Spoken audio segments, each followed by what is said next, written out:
여러분 안녕하십니까? 코로나19 관련해서 최대 처음이라는 기록이 여러 개 나왔습니다. 월요일 발생 기준으로 최대치였고 비수도권의 비중이 4차 유행 이후 가장 큰 수치입니다. 특히 확진자와 접촉하거나 동선이 겹쳐서 검사받은 이 중 확진된 비율이 처음으로 4%를 넘었습니다. 잇따른 적신호 속에 주말 영향이 사라진 내일 사상 처음 2,000명대 확진자가 발표될 것으로 보입니다. 박진주 기자가 보도합니다.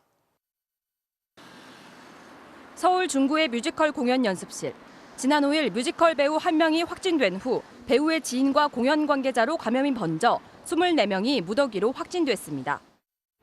방역당국은 밀폐된 지하에서 비말이 많이 나오는 공연 연습을 함께하다 감염이 확산한 것으로 보고 있습니다. 오늘부터 거리두기 4단계로 격상된 부산에서는 수영구 전통시장에서 상인 10명 등 14명이 확진됐고 집단 돌파 감염이 발생한 기장군 요양병원 확진자는 56명으로 늘었습니다. 전체 신규 확진자 수는 1,540명, 월요일 발생으로는 역대 최다였고 비수도권의 감염 비중도 44.6%까지 치솟으며 4차 유행 이후 최고치를 기록했습니다. 오늘 오후 6시까지의 확진자는 1,768명으로 잠정 집계됐습니다. 지난주 화요일 같은 시간대에 비해 300여 명이 늘어난 수치로 내일 발표되는 확진자 수가 2,000명을 넘어설 수도 있다는 전망이 나오고 있습니다. 감염 관련 지표도 점점 나빠지고 있습니다. 최근 일주일간 코로나19 의심 신고 검사에서 나온 확진자 발생 비율이 코로나19 발생 이후 처음으로 4%를 넘었고 확진자를 개별 접촉해 감염되는 비중은 약 52%로 지난해 8월 이후 가장 높았습니다. 그만큼 그 접촉의 횟수가 늘어나는 그 범위가 안에서 지금 확진자가 발생했다는 거고요. 백신 접종을 마친 뒤에 감염되는 돌파 감염 추정 사례는 일주일 새 408명이 늘어 모두 1,540명으로 집계됐습니다. 정부는 휴가철 이동을 통한 감염 확산을 막기 위해 수도권으로 진입하는 휴게소 4곳에 임시선별검사소를 설치해 이달 말까지 운영하기로 했습니다. MBC 뉴스 박진주입니다. 모더나사가 실험실 문제로 백신 공급을 줄이겠다고 통보해 오면서 접종 일정에 차질이 생기진 않을지 우려가 커지자 정부가 이미 확보한 다른 백신으로 9월까지 전 국민의 70%를 1차 접종하고 11월까지 2차 접종을 마칠 수 있다고 거듭해서 확인했습니다. 박윤수 기자가 보도합니다. 모더나사에서 공급받기로 한 백신 4천만 회분 중 지금까지 들어온 건 245만 5천 회분에 불과합니다. 정부가 강도태 보건복지부 2차관을 중심으로 대표단을 꾸려 이번 주에 미국에서 모더나사와 실무 협의를 추진하기로 했습니다. 공급 차질이 모더나 백신에서만 발생한 만큼 엄중히 항의하고 재발 방지 약속을 받겠다는 겁니다. 재발 방지에 대한 확약들을 받아내는 것은 접종 계획의 순조로운 운영을 위해서 굉장히 중요한 일입니다. 정부는 다만 모더나 수급 변수에도 불구하고 기존의 접종 목표는 가능하다고 거듭 강조했습니다. 일부 백신의 공급 상황에 변수가 있지만 9월 중 3,600만 명에 대한 1차 접종을 반드시 이루도록 하겠습니다. 어제까지 1차 접종자는 2,137만 명, 접종 완료자도 789만 명에 이르는 만큼 11월까지 3,600만 명 접종 완료 목표를 위해선 3,500만 회분의 백신이 필요한데 연말까지 들어올 다른 백신 물량이 6,200만 회분에 이르기 때문입니다. 방역당국 관계자는 모더나는 수급 불확실성이 큰 만큼 나머지 백신으로 접종 계획을 짜고 있다며 화이자의 9월 물량을 최대한 당겨받는 방안을 협의했다고 밝혔습니다. 50세 이상으로 돼 있는 아스트라제네카 백신의 접종 연령을 낮추는 방안도 고려할 수 있지만 일단 60세 이상의 2차 접종 물량으로 사용할 계획입니다. 향후 상황에 따라서 필요한 경우에는 이제 전문가 자문이라든지 예방접종 전문위원회 논의를 거쳐서 검토가 필요한 사항입니다.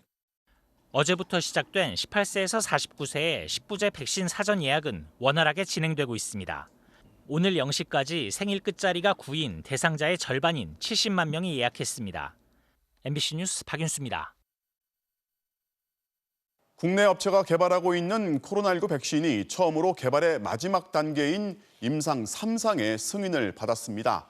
아직 임상 2상이 진행 중이지만 지금까지 확인된 안전성이나 효과를 볼 때 3상 가능성이 충분하다는 건데요. 내년 상반기에 접종하는 게 목표입니다.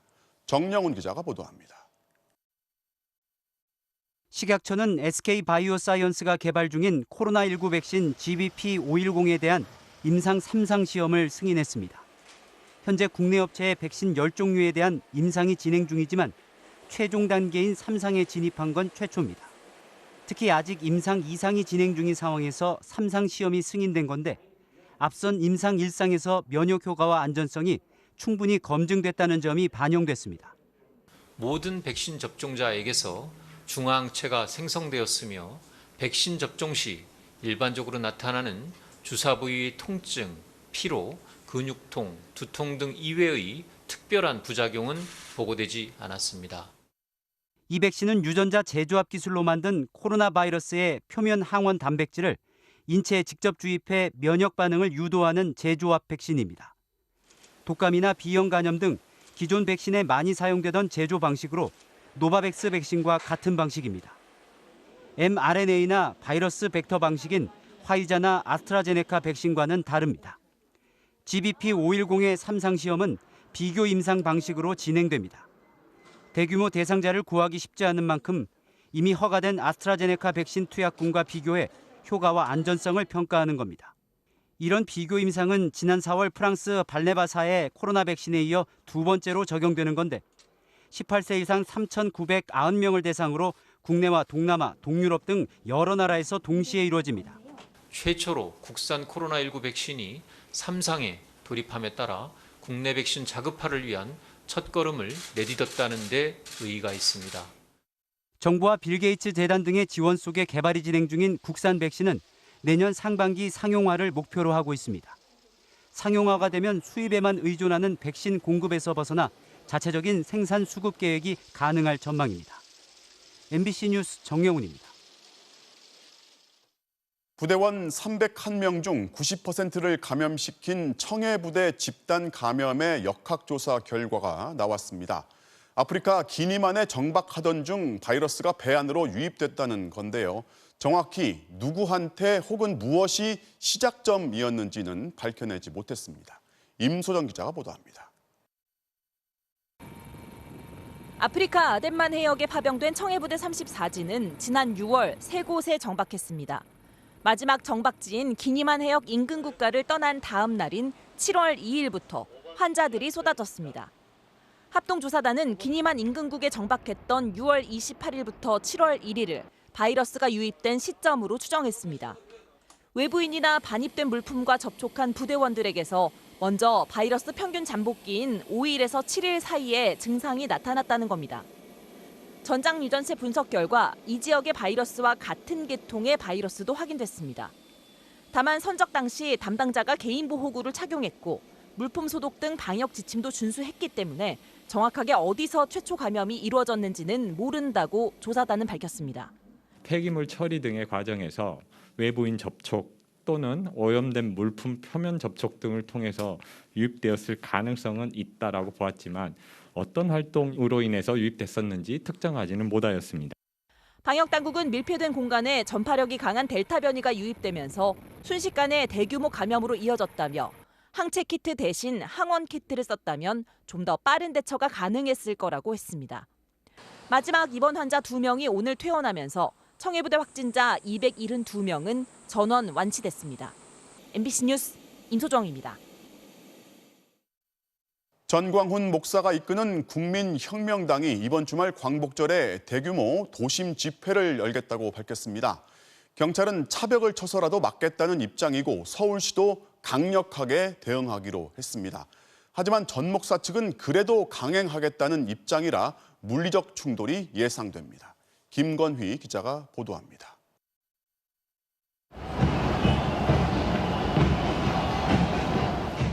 (4만 3천 명이) 몰렸던 작년 광복절 집회. 사랑제일교회 전광훈 목사가 주도했던 이 집회는 코로나19 2차 유행의 기폭제가 됐습니다. 전 목사가 이끄는 국민혁명당은 올해도 대규모 집회를 예고했습니다. 심지어 올해는 광복절 연휴 사흘 내내 1,000만 명이 2m 간격을 두고 서울역에서 광화문을 거쳐 다시 서울역으로 돌아오는 1인 시위 행진을 벌인다는 계획입니다. 3일 연휴하는 동안에 꼭 해수욕장 가서 여러분 거기서 풍덩거리지 말고 나라와 민족을 살리기 위하여 꼭 이 행사에 한 번은 오시기를 바랍니다. 경찰은 1인 시위를 빙자한 불법 집회라며 차벽을 세워 원천 봉쇄한다는 방침입니다. 오세훈 서울시장도 불법 집회를 강행하면 엄정 대응하겠다고 강조했습니다.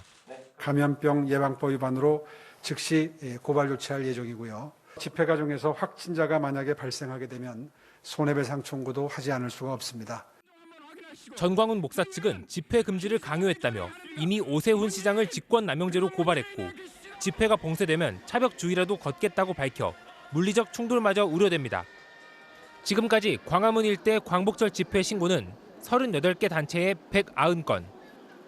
경찰과 서울시는 이미 모든 집회의 금지를 통보했고 서울시는 지난달 민주노총 집회 때처럼 지하철역 무정차 통과와 버스 우회를 통해 집회 인원 결집을 막을 예정입니다. MBC 뉴스 김건희입니다. 전국이 거리두기 3 또는 4단계라서 밤 10시 이후 식당이든 술집이든 술자리를 할 수가 없습니다.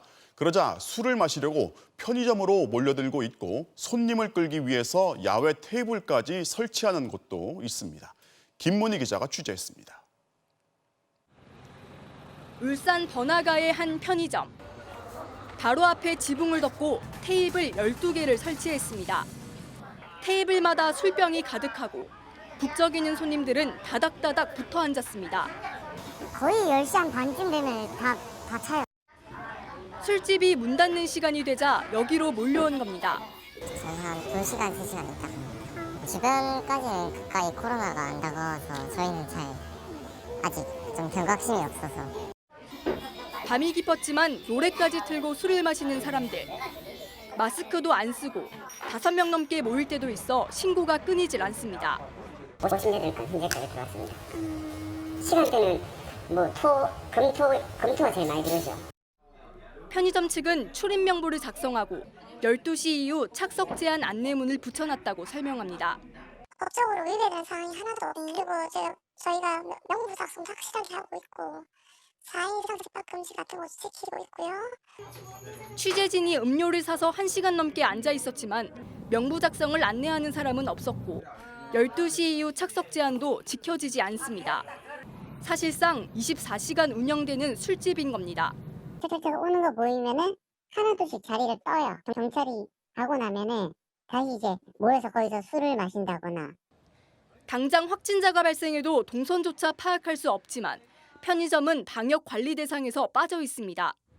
이러다 보니 다른 편의점들도 경쟁적으로 야외 테이블을 늘리고 있습니다. 잠깐 음료 사서 여기서 앉아서 드시고 가시고 그래가지고. 부산 등 일부 지자체는 편의점을 따로 관리하고 야외 테이블 금지 조치를 내렸습니다. 하지만 울산을 비롯한 대부분의 지자체에서는 편의점 관리 지침이 없는 상황입니다. MBC 뉴스 김문희입니다. 세월호 참사 증거 조작 의혹을 수사해온 이현주 특별검사팀이 제기된 모든 의혹에 대해서 범죄 혐의를 발견하지 못했다고 결론 냈습니다. 석 달 동안 수사를 하면서 대통령 기록관 등 10곳을 압수수색하고 관련자 78명을 조사한 결과인데요. 윤수환 기자가 전해드리겠습니다. 세월호에 설치된 64대의 CCTV 영상이 저장된 DVR. 세월호 참사 발생 직전 녹화가 멈춘 것으로 드러나 여러 의혹이 끊이지 않았습니다. 누군가 이 DVR을 몰래 수거해 가짜 DVR과 바꿔치기를 했고 DVR에 저장된 CCTV 데이터도 조작됐다는 겁니다. 그동안 해군가해경, 국정원 등 관계기관을 집중 조사해온 세월호 특별검사팀은 90일간의 수사 끝에 이 같은 의혹들이 모두 사실이 아니라고 결론 냈습니다. 세월호 CCTV 데이터 조작이 있었다는 의혹 사건에 관하여 이를 뒷받침할 만한 증거가 없어 공소를 제기하지 않기로. 먼저 특검팀은 물속에서 찍힌 DVR과 건져 올린 DVR의 겉모습이 달랐던 건 저화질 수증 영상의 착시 때문이라고 봤습니다. 따라서 별도의 가짜 DVR이 존재한다고 볼 증거를 찾지 못했다고 밝혔습니다. 참사 당시 앞이 안 보일 정도로 탁한 바닷속에서 은밀한 수거 작업이 이뤄지긴 어려웠다고도 판단했습니다. 세월호 선체 내부로 잠수를 하고 아무도 모르게 세월호 참사 해역을 빠져나가기는 극히 어려웠을 것으로. CCTV 데이터에서 드러난 조작 의심 흔적의 경우 데이터 복원 과정에서 발생한 오류일 뿐 핵심 내용을 숨기거나 조작할 정도는 아니었다는 게 특검의 결론입니다. 또 보건을 담당한 전문가가 데이터를 보관하는 과정에서 파일이 뒤섞이는 등 자료가 오염됐을 가능성이 있다고 설명했습니다. 이와 함께 특검팀은 DBR과 관련된 정부 대응의 적정성도 수사했지만 혐의점을 찾지 못했다고 밝혔습니다.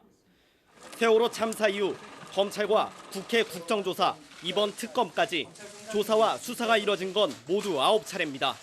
사실상 마지막 진상규명으로 평가됐던 특검 수사 결과에 유가족들은 결과를 받아들일 수 있게 수사 과정을 공개해달라는 뜻을 전했고 핵심 의혹을 제기했던 사회적 참사 특별조사위원회도 내일 입장을 밝힐 예정입니다. MBC 뉴스 윤수환입니다. 이재용 삼성전자 부회장 가석방 결정에 대한 후폭풍이 거세게 일고 있습니다. 어제 가석방을 승인한 박범계 법무장관은 오늘도 특혜 논란을 거듭 부인했는데요. 하지만 시민사회단체와 진보 진영은 물론이고 여당 내에서도 비판이 잇따르고 있습니다. 보도에 허유신 기자입니다. 어제 저녁 8.15 가석방 심사 결과를 발표한 뒤 따로 질문을 받지 않았던 박범계 법무장관. 법무부 대변인이 여러분들께 브리핑을 드리도록 하겠습니다. 고맙습니다. 오늘 오전 국무회의에서 복귀하는 길에 청사에 들어서자마자 취재진과 마주쳤습니다. 형기의 60%만 복역한 이재용 삼성전자 부회장이 가석방되는 건 특혜 아니냐는 비판성 질문이 쏟아졌지만 박 장관은 단호했습니다. 가석방의 법령상의 요건에 맞춰서 절차대로 진행한 것이고 가석방 정책에 대한 제 신념은 확고합니다. 이 부회장의 경영 복귀를 위한 취업 제한 해제는 고려한 바 없다면서도 형평성 논란을 돌파하느라 진땀을 흘렸습니다. 이재용 씨만을 위한 그러한 가석방이 아님을 제가 보여드리겠습니다. 우리나라만큼 교정시설, 수용시설에 과밀하게 110%에 이르는 그런 나라가 거의 없습니다. 청와대는 오늘도 침묵을 지켰습니다.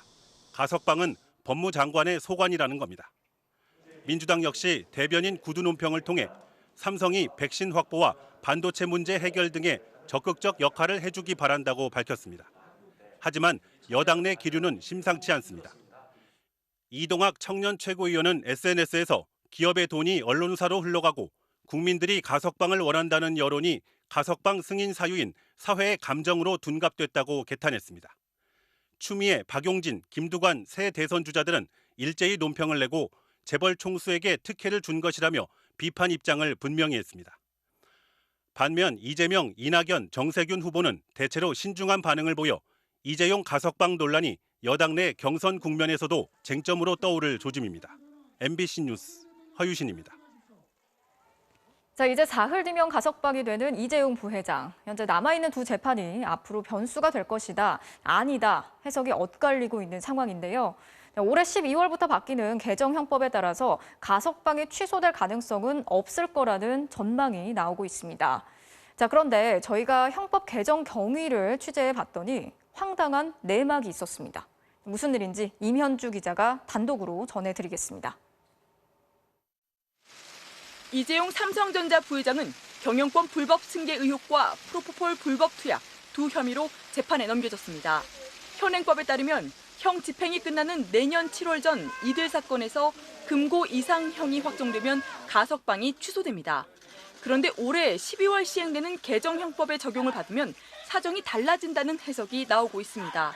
바뀐 형법에서는 가석방 기간 중 고의로 지은 죄로 금고 이상의 형이 확정된 경우에 가석방이 효력을 잃는다고 돼 있기 때문입니다. 이 부회장이 출소 후 고의로 죄를 지어 금고 이상형을 확정받지 않는 이상 가석방이 취소되진 않는다는 겁니다. 이렇게 되면 이 부회장의 가석방엔 사실상 아무런 변수가 없는 셈입니다. 문제의 개정 법안은 지난해 7월 윤한홍 의원 등 국민의힘 의원 12명이 발의했습니다. 어려운 한자어나 일본식 표현이 쓰인 부분을 쉬운 우리말로 바꾸겠다는 취지였습니다. 하지만 과실로 인한 죄로 형의 선고를 받았을 땐 예외로 한다는 기존 문구를 고의라는 단어로 줄여 넣은 게 화근이었습니다. 가석방 기간 중 일부러 새로운 범죄를 저질러야 가석방 취소 사유가 될 수 있다는 뜻으로 읽히는 겁니다. 가석방 기간 중이라는 말이 바로 고의로에 연결이 돼버리니까 그렇게 읽힐 소지가 매우 많고 국어법상 불명확하네요. 법안을 대표 발의한 윤한홍 의원 측은 여전히 조문을 쉽게 바꾸려 했을 뿐이라는 입장입니다. 쉽게 말하면 이재용 건이잖아요. 이재용 건인데 그 기간 중에 확정이 되면이에요. 그 기간 중에 지은 재가가 문제가 아니라. 하지만 법무부는 오는 12월부턴 이 부회장이 가석방 기간 중 새롭게 고의로 지은 죄에 대해서만 가석방을 취소할 수 있다며 법 개정 취지와 어긋나는 해석을 내놓고 있어 논란은 계속될 전망입니다. MBC 뉴스 임현주입니다. 지금 보고 계시는 이 그림은 법무부 공식 블로그에 올라온 일러스트인데요. 직장 내 모습을 그린 건데 보시는 것처럼 남자 직원들은 회의를 하고 있는 반면 여자 직원은 한쪽에서 복사 업무를 하고 있죠. 인권위가 이 일러스트에 대해서 여성을 부수적이고 주변적인 존재로 묘사했다고 판단했습니다. 이처럼 정부 홍보물에 여성과 이주민, 장애인들을 차별하고 혐오하는 표현들이 여전히 많이 사용되고 있는 것으로 조사됐습니다. 김지인 기자가 더 자세히 짚어봤습니다. 슬기로운 한국 생활 가이드라는 영상. 잘 다녀와요. 금방 올게요. 푹 쉬고 있어요. 남편의 넥타이를 매주는 결혼 이주 여성이 집안일을 하며 남편을 기다립니다. 그런데 갑자기 배가 아파도 남편 없이는 병원조차 가지를 못합니다. 자기야, 제발 병원에 가야 되는데. 여성가족부 산하 공공기관인 한국건강가정진흥원이 만든 영상입니다. 경찰관도 되고 간호사도 되고 통역인도 되고 적극적인 결혼이주 여성으로 인식하는 게 필요합니다. 대졸자 이상의 외국인을 위한 비자를 소개할 때는 우수인재라는 표현과 함께 서구권 사람 사진을 쓰고 미등록 외국인에 대한 범칙금을 안내할 때는 동남아시아 외국인 사파를 넣었습니다. 수사나 재판도 없이 범죄자로 낙인 찍는 불법 체류라는 표현도 여전했습니다. 백인 숭배주의가 있는 거 아닌가. 이거는 완전히 인종차별이라고 생각 들고요. 국가인권위원회가 정부 부처의 홍보물에서 발견한 외국인 관련 혐오 표현은 모두 150건. 코로나19 바이러스를 불법 입국하는 외국인이란 표현으로 설명한 게시물도 있었습니다. 여전히 가장 많았던 건 성차별적 표현들로 760건에 달했습니다. 북핵 문제를 쉽게 풀어쓴 만화 속에서 남성은 신문을 읽으면서 반말을 쓰고 여성은 빨래를 개면서 존댓말로 답했습니다.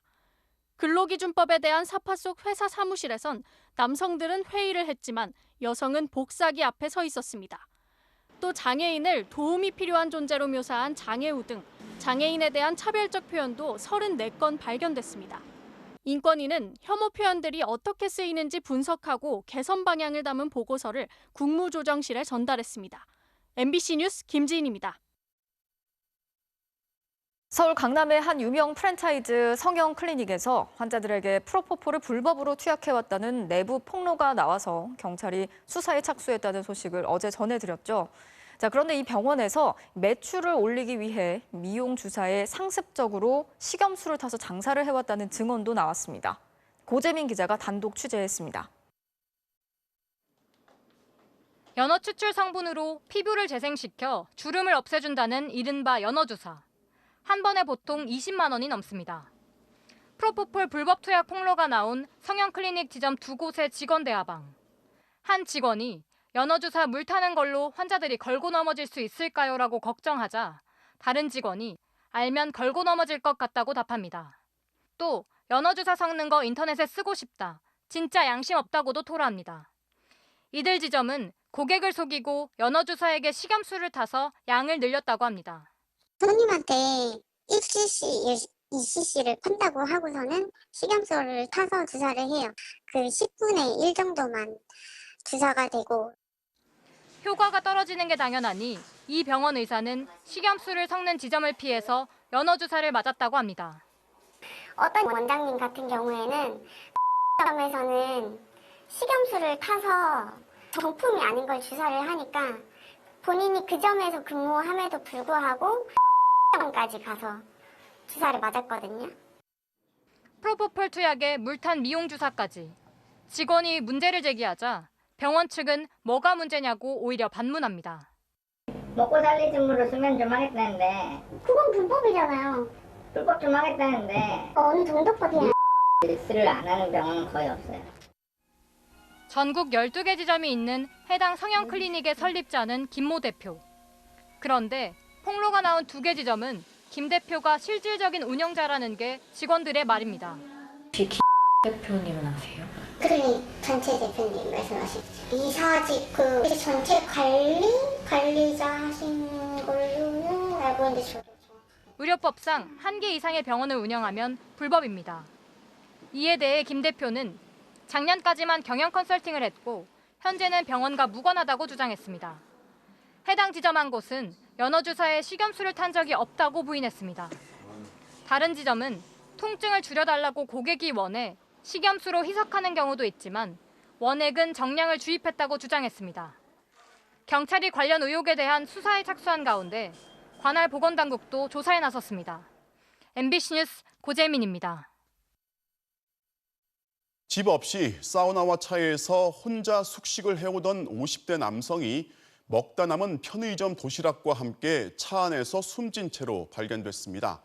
기초생활수급자로 인정받기 위한 심사 결과를 기다리던 중이었는데 경찰은 타살이나 스스로 삶을 정리한 게 아니라 지병을 이겨내지 못한 이 고독사에 무게를 두고 있습니다. 김수근 기자가 보도합니다. 주택가 인근 좁은 도로가에 낡은 회색 승용차 한 대가 서 있습니다. 차량 안에는 여름옷과 겨울옷, 일회용 젓가락과 라이터, 모기향 등이 어지럽게 놓여 있습니다. 56살 김모 씨가 집 대신 살던 곳입니다. 이 차량 안에서 숙식을 해결하던 김 씨는 지난 8일 아침 숨진 채 발견됐습니다. 차량 바깥에는 김 씨가 먹다 남긴 것으로 보이는 도시락도 그대로 놓여 있습니다. 계속 나가지도 않고 그 더운 데도 그냥 차에만 앉아 계시더라고요. 미혼으로 만성 간염을 앓던 김 씨는 지난해 대출을 못 갚아 집이 경매로 넘어갔다고 합니다. 친척집과 사우나를 전전하다 코로나19가 심해지자 차에서 살기 시작했습니다. 6개월도 넘은 것 같아요. 한참 추울 때도 여기 있었고 밥은 어떻게 먹고 용변은 어떻게 보고 다 걱정이 되더라고요. 관할 주민센터는 2달 전 김 씨 가족의 요청으로 기초수급자 선정을 위한 심사를 진행 중이었습니다. 심사에 2-3달이 걸리기 때문에 47만 원의 긴급 생계비를 2차례 지급했고 고시원 비용을 지원하겠다고 여러 차례 제안했지만 김 씨가 거절했다고 설명했습니다. 서울 서대문구 한 골목에 경찰과 구급대원들이 바쁘게 오갑니다. 이날 다세대 건물 옥탑방에서 혼자 살던 39살 김모 씨가 숨진 채 발견됐습니다. 이번 달 월세를 내지 않는 것을 이상하게 여긴 집주인이 발견했습니다. 장애가 있고 희귀질환을 앓던 김 씨는 기초생활수급자로 한 달 80여만 원의 지원금을 받았습니다. 마트에서 아르바이트도 했는데 가족과의 왕래는 거의 없었습니다. 불쌍하니까 좀 잠깐 써주고 그랬는데 반찬에서 맨날 주고 네 몸을 생각해야 돼. 정부에서 주는 것도 있잖아. 내가 그랬다고. 지자체는 김 씨가 근로능력이 있어 1년에 2번 관리해 왔다며 김 씨가 지병을 앓다 혼자 숨진 것으로 보고 있습니다. MBC 뉴스 김수근입니다. 한국과 미국이 오늘부터 연합훈련의 사전 연습을 시작했습니다. 여기에 맞춰 북한이 오전에는 비난 담화를 발표한 데 이어서 오후에는 1년 만에 복원했던 남북한 통신선을 다시 차단했습니다. 정동훈 기자가 보도합니다. 한미 연합훈련 첫날인 오늘 오후 남북 간의 전기통신이 중단됐습니다. 오후 4시 동해 서해지구 군통신선 전기통화가 중단됐고 5시 남북 공동연락사무소 마감통화도 이루어지지 않았습니다. 아침까지만 해도 통화가 이루어졌지만 오후에는 남측의 연락에 응답하지 않았습니다. 13개월 만에 복원된 남북 통신선이 2주 만에 다시 끊어진 겁니다. 이에 앞서 오늘 아침 북한 김여정 부부장은 한미훈련은 반드시 대가를 치르게 될 자멸적인 행동이라고 강하게 비난했습니다. 위임에 따랐다고 명시한 담화에서 북측은 이번 연습의 규모나 형식이 어떻든 침략적 성격이 있다며 남조선 당국자들의 배신적 처사에 강한 유감을 표한다고도 했습니다. 미국과 남조선군은 끝끝내 정세 불안정을 더욱 촉진시키는 합동군사 연습을 개시하였다. 특히 주한미군 철수를 주장하며 미국이야말로 지역 평화와 안정을 파괴하는 장본인이라며 미국을 직접 겨냥했습니다. 주한미국까지 건드렸다는 차원에서 대미 압박의 방점이 있는 것으로 분석합니다. 담화 이후 북한의 군사적인 움직임은 포착되지 않았지만 통신선을 차단하는 북측의 갑작스런 반응에 정부는 상황을 예의주시하고 있습니다. 한미연합훈련을 기회로 해서 담화나 저강도 도발 등을 통해서 간접적인 메시지를 좀 계속 던질 걸로 이제 보이죠. 한미 양국은 최근 남북 관계와 코로나19 상황 등을 고려해 컴퓨터 가상훈련인 이번 연합훈련 규모를 전반기보다 30% 정도 축소했습니다. 군 당국은 오는 16일 시작되는 연합훈련 본훈련에 앞서 북측의 훈련 일정을 미리 통보할 방침입니다. MBC 뉴스 정동훈입니다. 미국 시애틀에 주재하는 총영사가 현지 직원한테 부적절한 발언을 한 의혹으로 외교부의 조사를 받고 있습니다. 외교부는 2차 피해를 막기 위해서 해당 총영사를 집에서 근무하도록 분리조치했습니다. 서혜연 기자가 보도합니다. 주 시애틀 총영사 A씨는 출장을 가면서 현지 직원과 동행했습니다. 이때 A 총영사는 해당 직원에게 출장을 같이 가게 돼서 설렌다는 취지의 부적절한 발언을 한 것으로 알려졌습니다. 이 같은 내용의 투서가 접수되면서 외교부는 가해자와 피해자 분리를 위해 지난 6월부터 A 총영사에게 재택 근무를 명령했습니다. 이 같은 사실은 A 총영사가 지난 6월 26일 올림피아의 워싱턴주 청사에서 열린 6.25 기념식에도 참석하지 않으면서 알려졌습니다. A 총영사가 공개 석상에서 사라지면서 직무 정지를 당했다는 이야기가 돌았지만 조사가 진행되는 동안 A 총영사는 관저에서 근무하고 있었습니다. 외교부는 지난달 현지로 본부에 감사관을 보내 보름 정도 감사를 벌여 현재 결과를 마무리 중인 것으로 알려졌습니다. 외교부 본부는 감사 결과에 따라 A 총영사를 징계위에 회부할지 여부를 결정할 계획입니다. 외교부 당국자는 A 총영사가 성폭력 등을 저지른 건 아니라고 밝혔지만 결과에 따라선 A씨가 총영사직에서 물러날 가능성이 있다는 관측도 나오고 있습니다. 외교부에는 A 총영사뿐만 아니라 미주 지역의 다른 총영사 B씨에 대한 진정도 접수돼 외교부 본부는 이에 대한 진위도 조사하고 있습니다. MBC 뉴스 서혜연입니다. 민주당 이재명 후보가 누구나 최대 1,000만 원까지 대출받는 기본금융 공약을 발표했습니다. 여기에 맞서 이낙연 후보는 전국민 주치 공약을 내놓았습니다. 두 후보가 비난전 중단을 선언한 이후에도 미묘한 신경전은 이어지고 있습니다. 조명아 기자가 보도합니다. 민주당 이재명 후보는 기본소득, 기본주택에 이어 기본 시리즈 3탄으로 기본 금융 공약을 발표했습니다. 담보도 없고 신용도도 낮아 사채 시장으로 내몰리는 금융 취약층을 포함해 누구나 최대 1,000만 원을 마이너스 통장으로 대출받게 국가가 보증하겠다는 겁니다. 시중 우대금리보다 1% 정도 더 높게 최대 20년 동안 빌려주는 방식입니다.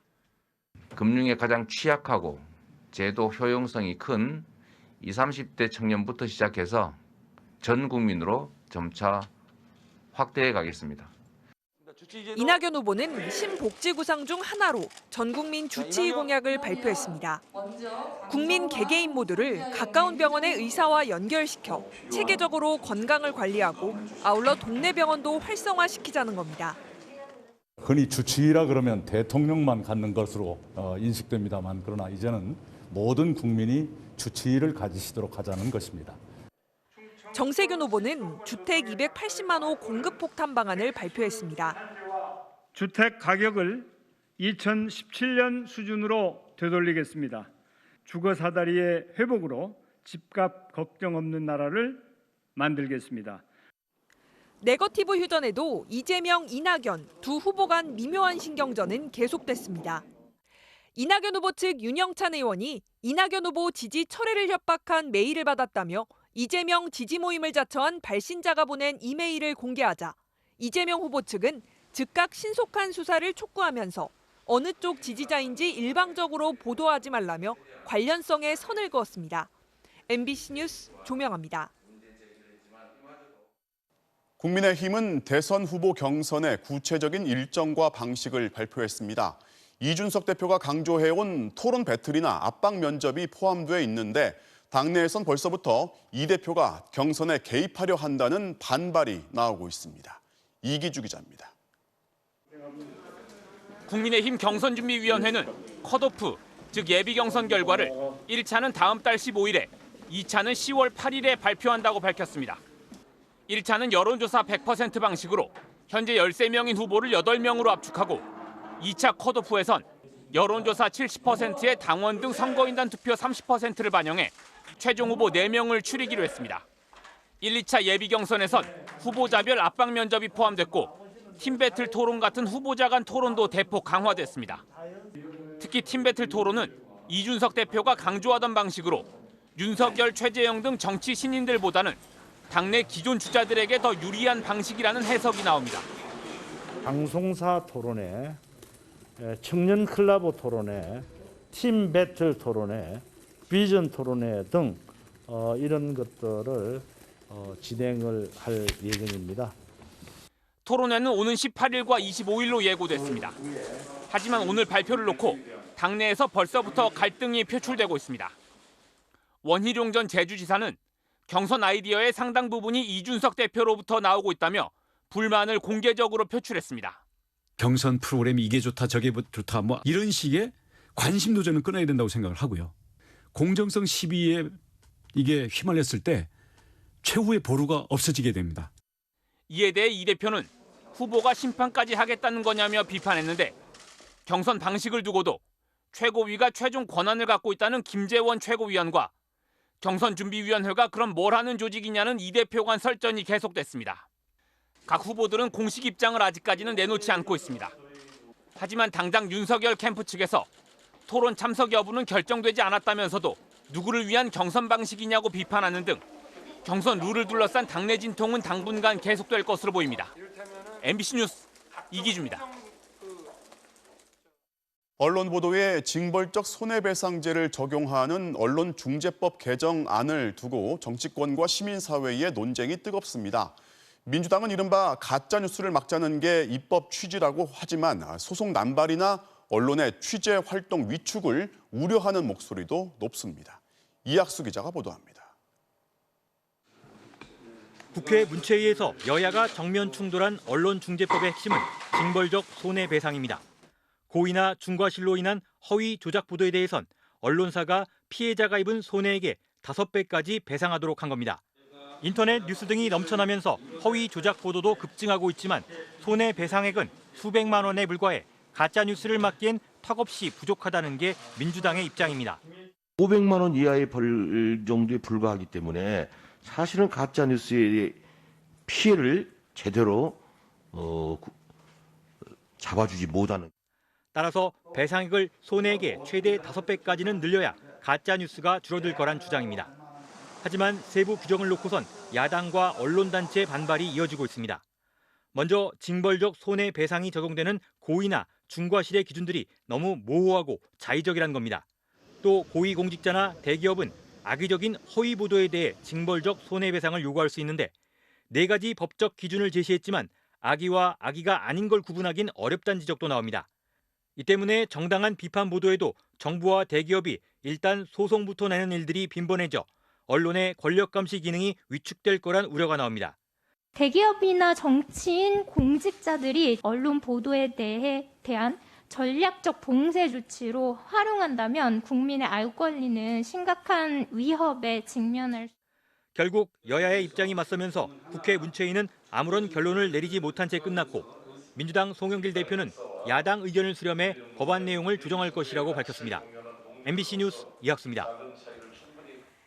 삼성 서비스 센터에 휴대전화를 점검하러 온 40대 남성이 갑자기 여러 차례 흉기를 휘둘러서 상담을 하던 직원이 크게 다쳤습니다. 이 범인은 출동한 경찰들마저 흉기로 위협하다가 결국 테이저건을 맞고 제압됐습니다. 정상빈 기자가 취재했습니다. 경기도 성남의 삼성전자 서비스 센터. 직원들이 주차장 바닥에 떨어진 혈흔을 걸레로 지우고 있습니다. 오늘 낮 서비스 센터에서 끔찍한 흉기 난동 사건이 벌어졌습니다. 휴대전화 배터리를 점검받으러 온 40대 남성이 상담하던 직원에게 갑자기 여러 차례 흉기를 휘둘렀습니다. 흉기에 찔린 직원은 3층에서 건물 밖으로 급히 도망쳐 나왔고 마침 신고를 받고 출동한 경찰차를 타고 병원으로 옮겨졌습니다. 피해 직원은 생명에 지장은 없지만 목과 어깨를 다쳐 수술을 받았습니다. 피해 직원을 뒤쫓아 내려온 피의자는 출동한 경찰마저 흉기로 위협했습니다. 문 밖으로 빠져나온 피의자는 펜스를 넘어 이곳에서 경찰과 대치했습니다. 흉기를 들고 경찰을 위협하던 피의자는 테이저건을 맞고 제압됐습니다. 이 남성은 범행 당시 건물 안에 있던 사람들과 출동한 경찰에게 다 행복해 보인다, 죽여버리겠다며 소리친 것으로 전해졌습니다. 범인이 이제 1층에서 칼 들고 왔다 갔다 하다가 흥분해가지고 뛰쳐나와가지고 훔쳐있잖아요. 거기 넘어가서 경찰한테 대항했어요. 경찰은 피의자가 횡설수설하며 범행 동기를 제대로 설명하지 않고 있지만 피해자가 회복하는 대로 조사를 마친 뒤 살인미수 혐의로 구속영장을 신청할 계획이라고 밝혔습니다. MBC 뉴스 정상빈입니다. 코로나 사태 이후 자연으로 나가서 자동차 안에서 먹고 자는 이른바 차박이 인기를 끌고 있죠. 하지만 차박 명소들마다 불법 주차에 그리고 넘쳐나는 쓰레기들 때문에 골머리를 앓고 있다는 소식을 여러 번 전해드렸는데 결국 지자체들이 차박과의 전쟁을 시작했습니다. 홍한표 기자가 현장에 다녀왔습니다. 대표적인 차박 명소로 알려진 설악산 입구의 대형 주차장. 옷과 배낭 같은 캠핑 용품이 주차장 바닥에 널렸습니다. 살림살이를 챙겨와 이곳에 자리를 잡고 며칠째 생활하고 있는 겁니다. 차 안에서 가야 되죠. 차 안에 다 시설이 되어 있으니까. 설거지도 하고 그래야죠. 주차장 안쪽 그늘지는 명당 자리에는 캐러밴 10여 대가 알박기를 하고 있습니다. 캠핑용 차량을 장기간 주차하지 말라는 안내문이 붙어 있지만 오랫동안 움직이지 않고 좋은 자리를 독차지하고 있습니다. 차박하는 사람들이 사용한 주차장 화장실은 어떨까? 칸마다 음식 쓰레기와 생활 쓰레기가 뒤섞여 넘쳐나고 수돗물과 전기도 무단으로 끌어다 쓰고 있습니다. 화장실이 굉장히 지저분해요. 그리고 이제 저녁에 술을 먹으면 또 쓰레기를 또 버리고 그냥 가거나 심지어 밖에서 훤히 보이는 화장실에서 알몸으로 샤워를 하는 사람까지 목격됐습니다. 결국 속초시는 화장실 3동을 완전히 폐쇄해버렸습니다. 양양군도 나섰습니다. 차박족들이 주차장뿐만 아니라 소나무밭 안까지 캠핑카를 몰고 들어와 주민들은 물론 다른 관광객에게도 피해를 주자 설악 해변의 해송리 입구를 돌 무더기와 차단시설로 아예 막아버렸습니다. 심야 시간 그 주민들이 계신 곳 주변에서 이렇게 좀 큰 소리로 얘기하는 문제, 그리고 주차장 같은 거를 좀 장기적으로 이용하다 보니까 이기적이고 비양심적인 일부 차박족 때문에 아름다운 자연과 편의시설은 못 쓰게 됐고 대다수의 캠핑 동호인들은 더 이상 이용할 수 없게 됐습니다. MBC 뉴스 홍한표입니다. 부산에서 음주운전 의심 신고를 받고 출동한 경찰이 운전자를 붙잡아서 음주 측정을 했는데 술을 전혀 마시지 않은 것으로 나왔습니다. 그런데 수상한 행동을 보이는 이 운전자를 이상하게 여겨서 차량을 수색해봤더니 다량의 마약이 나왔습니다. 송강모 기자가 취재했습니다. 흰색 차량 한 대가 속도를 줄이더니 상가 민도에 멈춥니다. 잠시 뒤 경찰이 도착해 차량 운전자에게 다가갑니다. 이 차량이 비틀거리며 주행하는 것을 본 시민들이 음주운전을 의심해 신고한 겁니다. 차가 있더라고요. 경찰분들 와가지고 뭐 음주인지 아닌지 뭐 확인하는 것 같고 그러다. 그런데 이 차량 운전자는 음주 측정 결과 술을 전혀 마시지 않은 것으로 나타났습니다. 하지만 운전자는 횡설수설하는 모습을 보였고 이를 이상하게 여긴 경찰이 차 안을 살펴봤더니 작은 비닐봉지 하나를 발견했습니다. 봉지 안에는 하얀 가루, 필로폰이 들어있었습니다. 운전석 쪽 차량 서랍 부분이지 않습니까? 거기에 있는 걸 제가 발견을 하고 이게 뭐냐, 마약이 맞지 않느냐 물으니까 그제서야 마약이 맞다. 추가 수색으로 발견된 필로폰 양은 4g, 130여 명이 동시에 투약할 수 있는 양입니다. 주사기 40여 개와 전자저울도 발견됐습니다. 현장에서 검거된 운전자는 증거물 은폐까지 시도했습니다. 신도인내라는 거 동의. 털어놓고 맥주 물을 먹었고 조수석에 있던 그런 결정체들은 물을 부으면서 흩어지게 했었죠. 경찰 조사 결과 운전자 A씨는 자신의 차량 안에서 한 차례 필로폰을 투약했다고 자백했습니다. 해능범 체포를 해서 과수 결과 나오는 거 보고 저희도 신병 처리할 예정입니다. 경찰은 A씨가 마약을 판매했을 가능성도 있는 것으로 보고 수사를 진행 중입니다. MBC 뉴스 송광모입니다. 프랑스를 비롯한 유럽 일부 국가에선 백신 접종 증명서가 없으면 카페에서 커피를 사거나 기차를 탈 수도 없게 됐습니다. 백신 접종률을 높이기 위해서 강도 높은 정책을 펴고 있는 건데 일부에선 개인의 자유를 침해한다며 반발도 거세지고 있습니다. 신정영 기자가 전해드리겠습니다. 카페와 식당이 밀집한 프랑스 파리의 한 거리. 점원이 QR코드를 찍어 백신을 맞은 사람인지 확인한 뒤 입장시킵니다. 실내가 아닌 야외 탁자에 앉으려고 해도 백신 증명서가 필요합니다.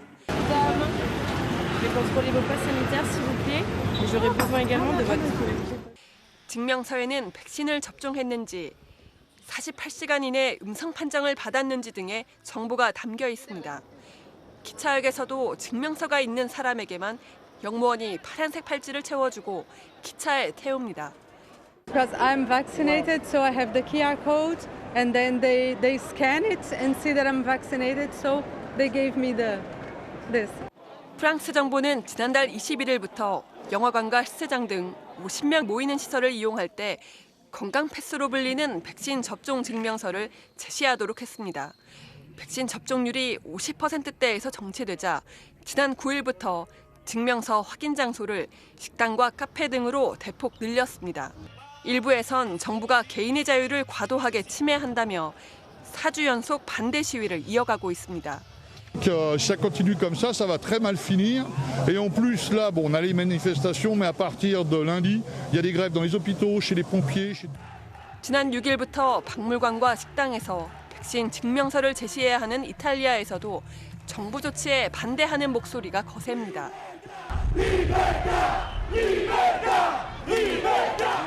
찬반 논란 속에 백신 증명서를 도입하는 곳은 점점 늘고 있습니다. 다음 주부터 미국 뉴욕에선 증명서가 없으면 식당과 헬스장을 이용할 수 없고 캐나다 퀘벡주도 백신 증명서 도입 계획을 밝혔습니다. MBC 뉴스 신정연입니다.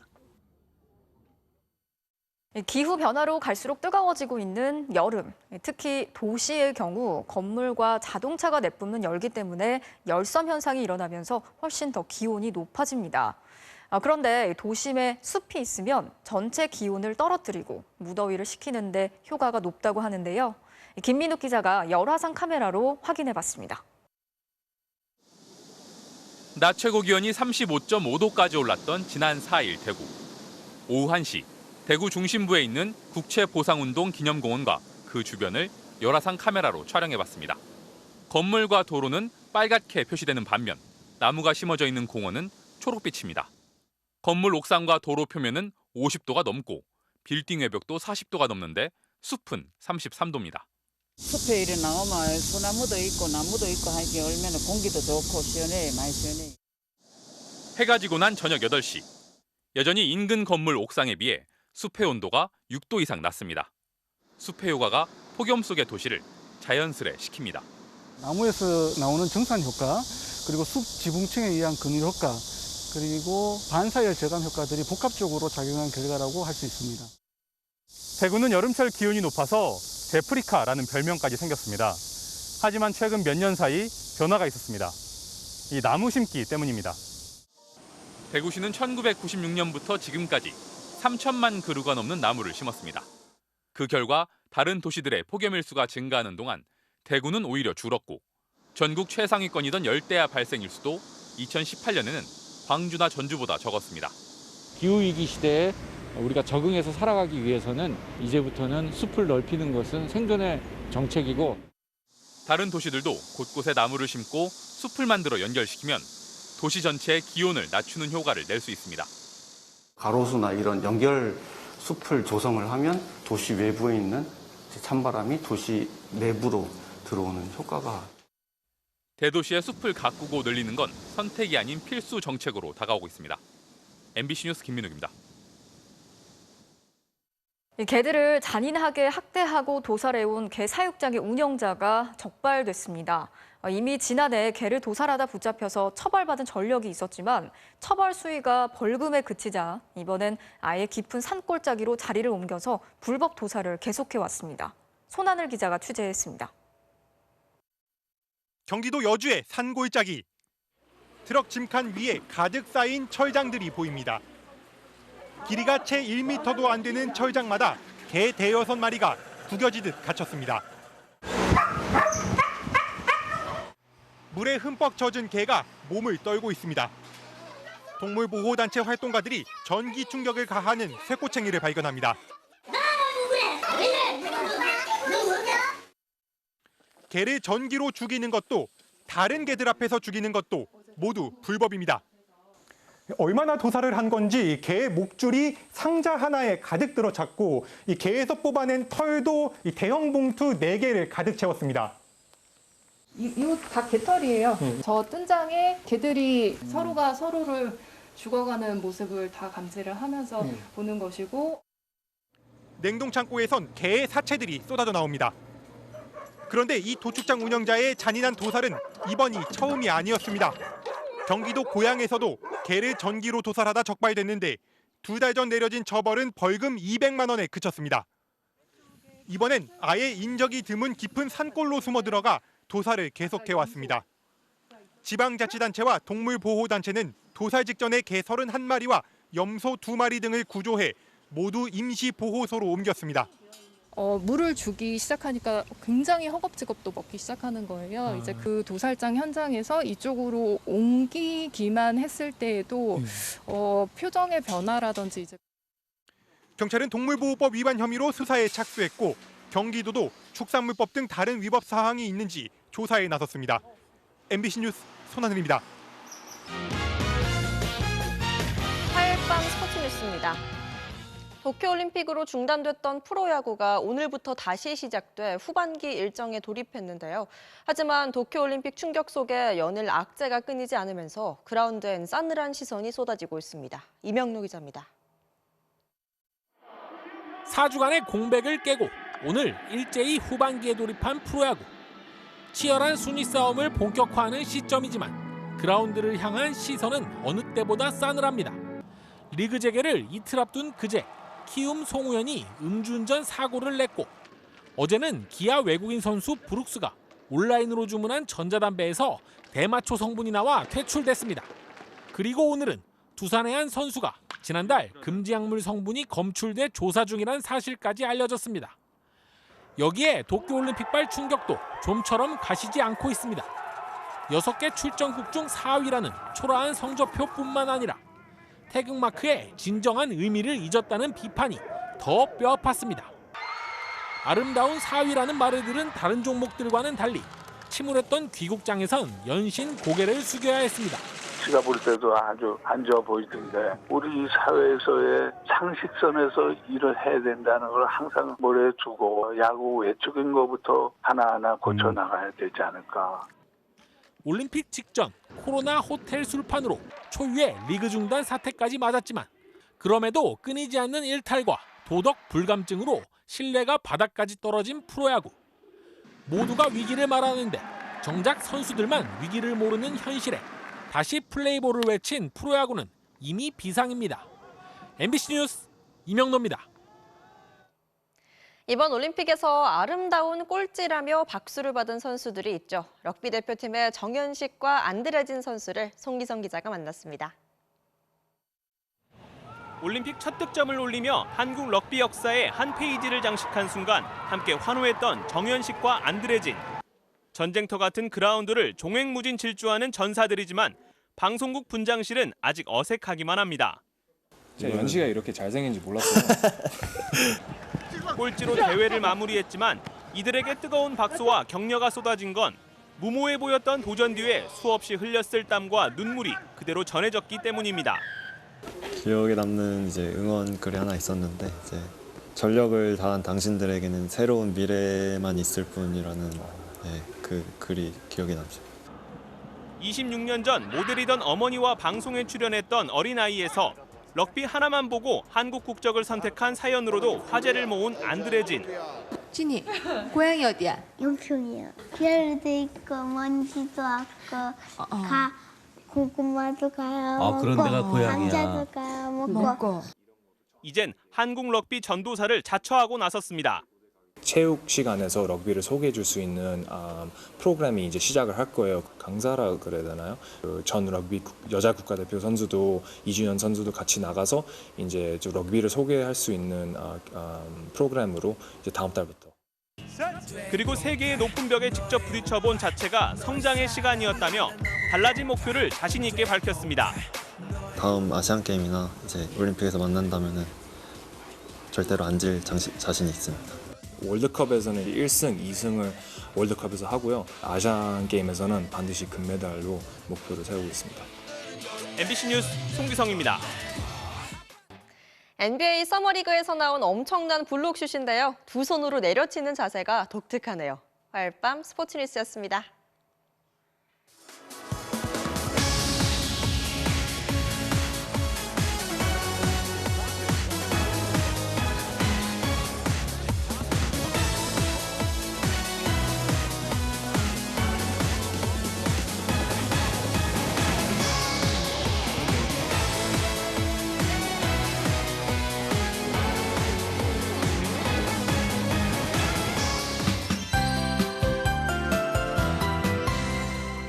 밤더위는 한결 나아졌습니다만 낮의 햇살은 여전히 뜨겁기만 합니다.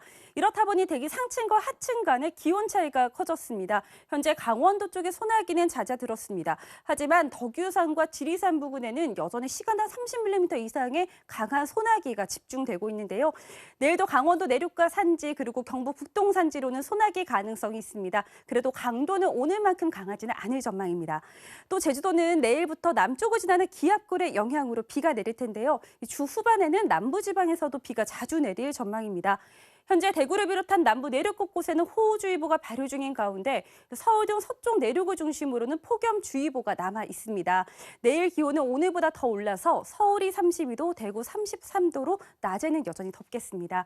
내일 내륙으로는 내내 구름만 지나겠고요. 제주도는 하루 종일 비가 내리겠습니다. 아침 최저 기온은 서울 24도, 여수 26도를 보이겠고요. 낮 최고 기온은 동해안 지방이 오늘보다 더 올라서 강릉 31도, 서울 32도가 되겠습니다. 다가오는 토요일에는 수도권을 제외한 그 밖의 전국에서도 비가 내릴 전망입니다. 날씨였습니다. 8월 10일 뉴스데스크 마치겠습니다. 오늘도 함께 해주신 여러분 고맙습니다.